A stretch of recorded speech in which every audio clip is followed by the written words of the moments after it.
قال اللہ تبارک و تعالی فی القرآن المجید والفرقان الحمید انا انزلناہ فی لیلۃ القدر وما ادراک ما لیلۃ القدر لیلۃ القدر خیر من الف شہر تنزل الملائکۃ والروح فیہا بإذن ربہم من کل امر سلام ہی حتی مطلع الفجر۔ عن عائشہ رضی اللہ تعالی عنہا قالت ان النبی صلی اللہ علیہ وسلم کان اذا دخل العشر احیا لیلہ وایقظ اہلہ وشد مئزرہ، رواہ البخاری ومسلم۔ اللہم صلی علی محمد وعلی آل محمد کما صلیت علی ابراہیم وعلی آل ابراہیم انک حمید مجید۔ اللہم بارک علی محمد وعلی آل محمد کما بارکت علی ابراہیم وعلی آل ابراہیم انک حمید مجید۔ رب اشرح لی صدری ویسر لی امری واحلل عقدۃ من لسانی یفقہوا قولی۔ ہر قسم کی حمد و ثنا اللہ مالک الالام ذوالجلال والاکرام کی ذات کے لیے، بے شمار درود و سلام نبی مکرم رسول معظم محمد مصطفیٰ احمد مجتبیٰ جناب محمد الرسول اللہ صلی اللہ علیہ وسلم پر۔ رمضان المبارک مبارک مہینہ، برکتوں والا مہینہ، رحمتوں والا مہینہ، مغفرتوں والا مہینہ، نجات والا مہینہ، اور اللہ سبحانہ و تعالیٰ کے بے انتہا اور بے پناہ فضل و کرم والا مہینہ۔ ہم خوش نصیب کہ اس مبارک مہینے کو ہم نے پا لیا، ہم خوش نصیب کہ اس مبارک مہینے میں روزے رکھ لیے، ہم خوش نصیب کہ ہم نے اس مبارک مہینے کی راتوں کا قیام کر لیا اور روزے رکھتے جا رہے ہیں، قیام کرتے جا رہے ہیں۔ اللہ پاک پروردگار سے دعا ہے کہ اللہ وحدہ لا شریک ہمارا یہ روزہ رکھنا، راتوں کا قیام کرنا، یہ عبادت کرنا، یہ دعائیں کرنا، یہ استغفار کرنا، یہ معافیاں مانگنا،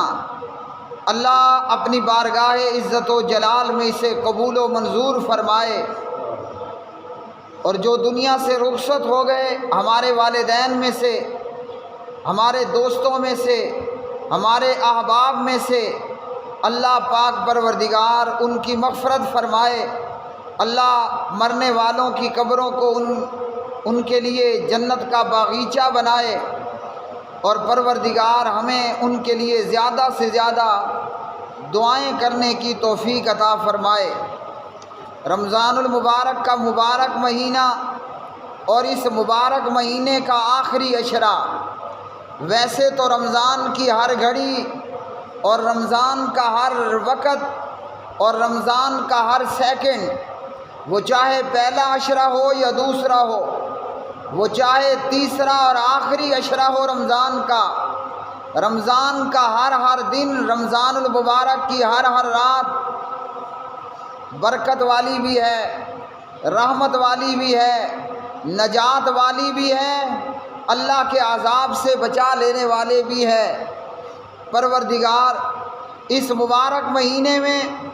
پیارے نبی صلی اللہ علیہ وسلم کے طریقے پر اور آپ کی سنت کے مطابق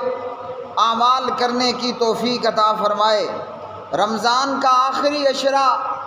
رمضان کے پورے مہینے سے بڑھ کر عظیم عشرہ ہے، اور پیارے نبی علیہ الصلاۃ والسلام پورے رمضان میں آپ کی عبادت، آپ کے اعمال، آپ کے معمولات وہ تبدیل ہو جاتے، نماز کے حوالے سے، قیام کے حوالے سے، روزہ رکھنے کے حوالے سے، دعا اور استغفار کرنے کے حوالے سے۔ پیارے نبی علیہ الصلاۃ والسلام اس آخری عشرے کے اندر رات کا اور دن کا آخری عشرے کا اعتکاف کرتے، اور جس سال پیارے نبی صلی اللہ علیہ وسلم کی وفات ہوتی ہے تو آپ علیہ الصلاۃ والسلام نے رمضان کے 20 دنوں کا آخری 2 عشروں کا اعتکاف فرمایا۔ یہ آخری عشرہ اس حوالے سے بھی عظیم الشان ہے کہ اس آخری عشرے کے اندر لیلۃ القدر کی رات ہے، اور لیلۃ القدر 1000 مہینوں سے بہتر رات ہے۔ سال کے 12 مہینوں کی راتوں میں کوئی رات ایسی اتنی عظیم رات نہیں کہ جتنی عظیم رات لیلۃ القدر کی رات ہے، اور اس لیلۃ القدر کی رات کے لیے رمضان کے پورے عشرے کا قیام ہے، پورے عشرے کی فضیلت اور مقام ہے۔ اور لیلۃ القدر کے حوالے سے اللہ سبحانہ و تعالیٰ نے فرمایا اِنَّا أَنزَلْنَاهُ فِي لَيْلَةِ الْقَدْرِ، بے شک یہ قرآن ہم نے لیلۃ القدر کے اندر نازل فرمایا ہے، یعنی وہ رات جو نہایت باعزت اور خیر و برکت والی رات ہے۔ وَمَا أَدْرَاكَ مَا لَيْلَةُ الْقَدْرِ، اور آپ کیا جانیں، آپ کو کیا معلوم کہ لیلۃ القدر کیا ہے؟ لیلۃ القدر خیر من الف شہر، لیلۃ القدر خیر من الف شہر، یہ لیلۃ القدر 1000 مہینوں سے بہتر ہے، یعنی اتنی عظیم رات ہے کہ اس جیسی کوئی اور رات ہے ہی نہیں۔ تنزل الملائکۃ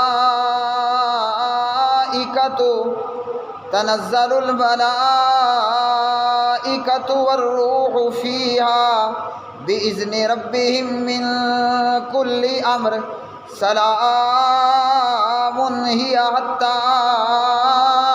مطلع الفجر۔ اس 1000 مہینوں سے بہتر والی رات میں فرشتے اور جناب جبریل علیہ السلام اپنے رب کے حکم سے ہر حکم لے کر نازل ہوتے ہیں، اور یہ رات سلامتی والی ہوتی ہے طلوع فجر تک، جب تک کہ صبح صادق نہیں ہو جاتی، یہ رات سلامتی والی رات ہے۔ تو یہ لیلۃ القدر کی رات رمضان المبارک کے آخری عشرے میں پورا رمضان رحمتوں والا، برکتوں والا، نجات والا،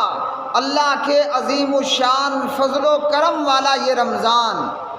اور خوش نصیب ہے وہ بندہ مومن جو رمضان کے مہینے کو پا لے، رمضان کے روزے رکھ لے، رمضان کی راتوں کا قیام کر لے، اور اللہ سبحانہ و تعالیٰ کے ہاں اس کی مغفرت ہو جائے، اس کی بخشش ہو جائے۔ اور بدنصیب اور محروم ہے وہ، بدنصیب اور محروم ہے وہ کہ رمضان آیا، روزے گزر گئے، قیام رمضان گزر گیا، مگر اس کی مغفرت و بخشش نہ ہوئی۔ ویسے تو ہر مسلمان پر سال کے 12 مہینوں میں ہر دن رات کے اندر 5 وقت کی نماز فرض ہے، لیکن بڑا بدبخت ہے وہ اور بڑا بدنصیب ہے وہ کہ جو رمضان کے دن رات میں بھی پنجگانہ نمازیں ادا کر کے اپنی عادت اور روٹین نہیں بنا لیتا اور پورے سال کے لیے وہ نمازی نہیں بن جاتا۔ رمضان المبارک کا یہ آخری عشرہ جناب حضرت سیدہ عائشہ صدیقہ طیبہ طاہرہ بنت ابی بکر صدیق رضی اللہ تعالی عنہما بیان کرتی ہیں کہ جب رمضان کا آخری عشرہ ہوتا، یہ روایت صحیح بخاری کے اندر 2024 نمبر پر اور صحیح مسلم کے اندر 1174 نمبر پر، مومنوں کی ماں عائشہ رضی اللہ تعالی عنہ فرماتی ہیں کہ جب رمضان کا آخری عشرہ شروع ہوتا، ان النبی صلی اللہ علیہ وسلم کان اذا دخل العشر، جب آخری عشرہ شروع ہو جاتا، احیا لیلہ، حضور حضرت محمد الرسول اللہ صلی اللہ علیہ وسلم رات بھر جاگتے تھے۔ اللہ اکبر کبیرہ۔ پیارے نبی صلی اللہ علیہ وسلم آمنہ کے لال عبداللہ کے یتیم جناب حضرت حضور محمد بن عبداللہ محمد الرسول اللہ صلی اللہ علیہ وسلم کی زوجہ محترمہ ماں جی عائشہ فرماتی ہیں کان اذا دخل العشر، جب رمضان کا آخری عشرہ داخل ہو جاتا، احیا لیلہ، اللہ کے پاک نبی پوری رات جاگتے تھے۔ پیارے نبی علیہ السلام رات بھر جاگ کے کیا کرتے؟ پیارے بھائیوں، اللہ کے پاک نبی رات بھر جاگ کر نماز پڑھتے، توبہ کرتے، استغفار کرتے، اللہ رب رحمان کا ذکر کرتے۔ اور اگر ہم سوچیں کہ جناب محمد الرسول اللہ صلی اللہ علیہ وسلم کو رات بھر جاگنے کی کیا ضرورت ہے؟ پیارے نبی صلی اللہ علیہ وسلم کو رات بھر توبہ اور استغفار کرنے کی کیا ضرورت پڑی ہے؟ اللہ کے قرآن کا یہ اعلان ہے، اِنَّا فَتَحْنَا لَكَ فَتْحًا مُبِينًا لِيَغْفِرَ لَكَ اللَّهُ مَا تَقَدَّمَ مِن ذَنبِكَ وَمَا تَأَخَّرَ۔ سورۃ الفتح پارہ نمبر 26 کے اندر اللہ کے قرآن نے محمد الرسول اللہ صلی اللہ علیہ وسلم کو یہ آگاہ کر دیا کہ اللہ نے آپ کی اگلی اور پچھلی ساری کی ساری لغزشیں وہ معاف کر دی ہیں۔ تو پیارے نبی علیہ الصلوۃ والسلام تو معصوم، اللہ کے پاک نبی تو پاک اور پوتر، اور جب اتنی پاک ہستی کا یہ عمل ہو کہ رمضان کے آخری عشرے میں احیا لیلہ، ساری رات ہی عبادت کرنا، ساری رات ہی توبہ اور استغفار کرنا، ہاں جی، جب معصوم کا یہ حال ہے، ہم جیسے گناہوں کے بڑے بڑے پتیلوں اور ہم جیسے گناہوں کے بڑے بڑے ٹینکر اور ڈمپروں کا کیا حال ہونا چاہیے تھا۔ لیکن ہماری شامت اعمال کیا ہے کہ نہ نماز پڑھی جاتی ہے وقت پر، نہ رمضان کی راتوں میں قیام کیا جاتا ہے، 2 رکعت 4 رکعت تراویح پڑھی اور بھاگنے کی اور ایسی سہولت تیار اور تلاش کرنے کی کوشش میں لگے رہے کہ کم سے کم تراویح کی تعداد پڑھنی پڑے۔ اب پیارے نبی علیہ الصلوۃ والسلام احیا لیلہ، رمضان کے آخری عشرے میں پوری رات جاگتے، اللہ کے پاک نبی علیہ السلام جاگ کر نماز پڑھتے، قرآن پڑھتے، توبہ اور استغفار کرتے اور اللہ سبحانہ و تعالیٰ کی تسبیحات، تحمیدات، تحلیلات، تکبیرات کرتے، سبحان اللہ، الحمدللہ، لا الہ الا اللہ، اللہ اکبر کبیرہ، والحمدللہ کثیرہ، وسبحان اللہ بکرۃ واصیلا۔ یہ کون ہیں؟ یہ وہ معصوم ہیں کہ اللہ پاک پروردگار نے آپ سے اگر کوئی چوک بھی ہوئی، آپ سے اگر کوئی مسٹیک بھی ہوئی، نادانستہ طور پر، بے خیالی کے اندر، ہاں جی، بغیر ارادے کے اگر پیارے نبی علیہ الصلوۃ والسلام سے کچھ چوک ہو گئی تو آپ علیہ الصلوۃ والسلام کی اگلی پچھلی خطائیں وہ اللہ پاک پروردگار نے معاف فرما دی۔ تو جب معصوم ہستی کا یہ حال ہے کہ پوری رات جاگ کر وہ عبادت کر رہے ہیں، توبہ اور استغفار کر رہے ہیں۔ ہمیں تو چاہیے تھا کہ ہم زیادہ سے زیادہ اس بات کا اہتمام کرتے، ہم زیادہ سے زیادہ اس بات کا اہتمام کرتے، لیکن افسوس کہ ہم سے 11 یا 20 رکعت تراویح ہی نہیں پڑھی جاتی، اور وہ بھی صرف 1 مہینے کے لیے۔ عمر بھر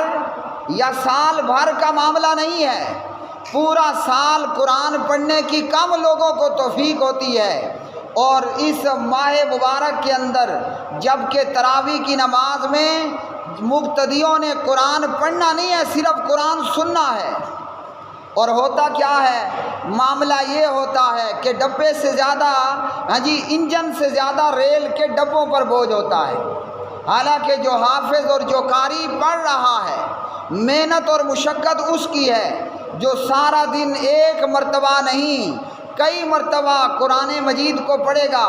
کہ رات تراویح میں قرآن سنانا ہے اور غلطی نہ آئے۔ اور کم و بیش کم سے کم تراویح پڑھانے والا حافظ قرآن دن میں اور کچھ نہیں تو 5 مرتبہ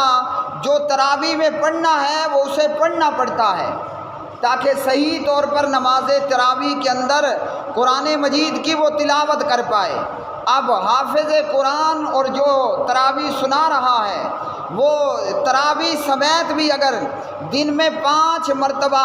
وہی سپارہ پڑھتا ہے، تو رمضان کے مبارک مہینے میں حافظ قرآن کم سے کم 5 مرتبہ قرآن مجید کا دور کر لیتا ہے، قرآن مجید مکمل کر لیتا ہے۔ لیکن یہاں اگر ہم بد نصیبوں کی بات کریں، بد نصیبوں کا حال یہ ہے کہ انجن سے زیادہ ڈبوں پر زور ہوتا ہے۔ اتنا قاری کو ٹینشن نہیں ہوتی جتنا پیچھے تراویح پڑھنے والوں کو مصیبت کا سامنا کرنا پڑتا ہے۔ پیارے نبی علیہ الصلاۃ والسلام احیا لیلہ، پوری رات جاگتے اور عبادت کیا کرتے تھے، اللہ اکبر۔ اور اتنا ہی نہیں، وَأَيْقَظَ أَهْلَهُ، اور اپنے گھر والوں کو بھی پیارے نبی علیہ السلام جگایا کرتے تھے، اپنی بیویوں کو، اپنی اولاد کو بھی کہتے کہ رمضان کا آخری عشرہ ہے، سو کر نہیں گزارنا، عبادت کرنی ہے، نماز پڑھنی ہے، تلاوت کرنی ہے، ذکر و اذکار کرنے ہیں، توبہ اور استغفار کرنا ہے۔ اور پیارے نبی علیہ السلام خوب کمر بستہ ہو کر عبادت کرتے، جیسے پہلوان میدان میں لڑنے کے لیے آتا ہے، پہلوان میدان میں لڑنے کے لیے آتا ہے تو کمر کس کے آتا ہے، مضبوط اور پختہ ارادے کے ساتھ آتا ہے۔ پیارے نبی علیہ الصلاۃ والسلام کے حوالے سے سیدہ عائشہ کہتی ہیں رضی اللہ تعالی عنہا،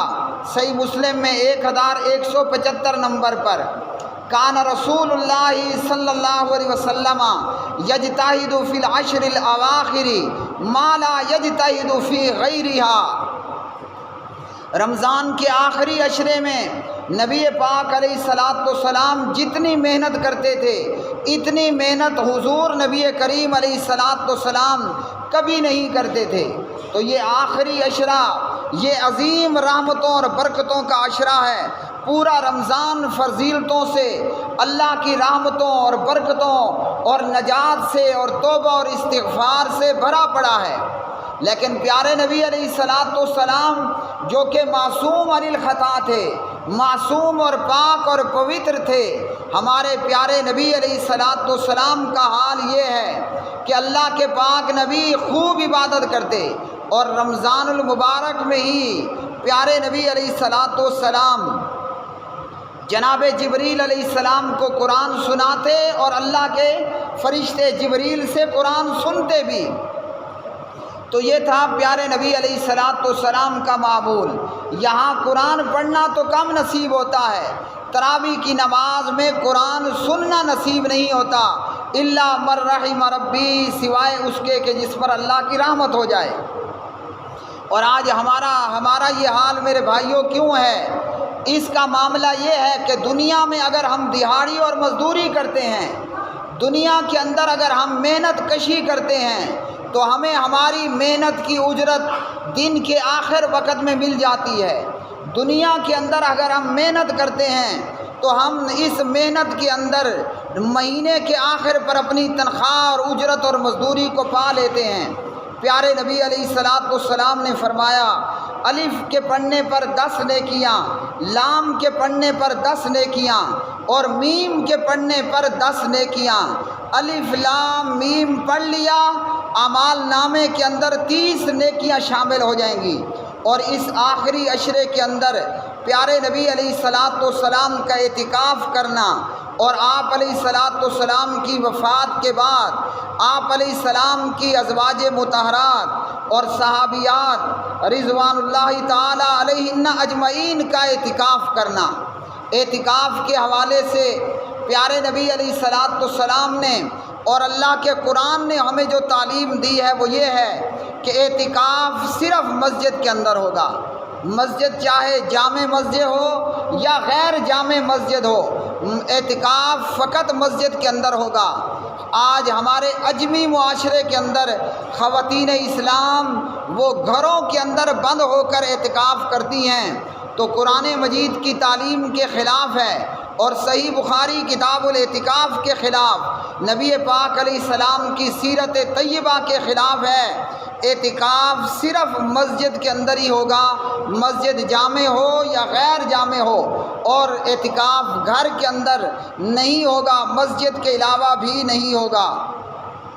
حضرت عائشہ رضی اللہ تعالی عنہ، سنن ابی داود کی روایت 2473 میں علامہ البانی رحمہ اللہ نے صحیح کہا، جناب نبی کریم علیہ الصلوۃ والسلام کے حوالے سے، بلکہ حضرت عائشہ کے الفاظ یہ ہیں السنۃ علی المعتکف الا یعود مریضا ولا یشہد جنازۃ ولا یمس امرأۃ ولا یباشرها ولا یخرج لحاجۃ الا لما لا بد منہ۔ سید عائشہ فرماتی ہیں کہ معتکف کے لیے سنت یہ ہے، یعنی نبی پاک علیہ السلام کی سنت، اعتکاف کرنے والے کے لیے سنت یہ ہے کہ وہ دوران اعتکاف کسی مریض کی عیادت کے لیے نہیں جائے گا۔ ہاں، مریض اگر مسجد میں ہے تو ضرور عیادت کر سکتا ہے، میت کے ورثاء موجود ہیں تو تعزیت کر سکتا ہے۔ معتکف اعتکاف کرنے والا عیادت کے لیے مسجد سے باہر نہیں نکلے گا، نہ جو ہے وہ معتکف اعتکاف کرنے والا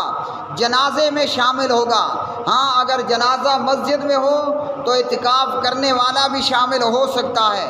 اگر جنازہ گاہ میں ہے تو اعتکاف کرنے والا نماز جنازہ میں شرکت نہیں کرے گا، اور اسی طرح نہ بیوی کو چھوئے گا، نہ بیوی سے مباشرت ہم بستری کرے گا، اور سوائے کسی ضروری حاجت کے اعتکاف کرنے والا مسجد میں سے نہیں نکلے گا۔ اسی طرح رمضان المبارک کے آخر میں صدقہ فطر، پیارے نبی علیہ الصلوۃ والسلام نے صدقہ فطر کے حوالے سے فرمایا کہ صدقہ فطر ہر مسلمان کے اوپر فرض ہے۔ عبداللہ بن عمر رضی اللہ تعالی عنہما راوی ہیں، پیارے نبی علیہ الصلوۃ والسلام سے صحیح بخاری میں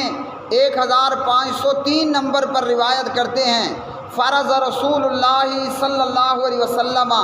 زکوٰۃ الفطر صاع من تمر او صاع من شعیر علی العبد والحر والذکر والانثى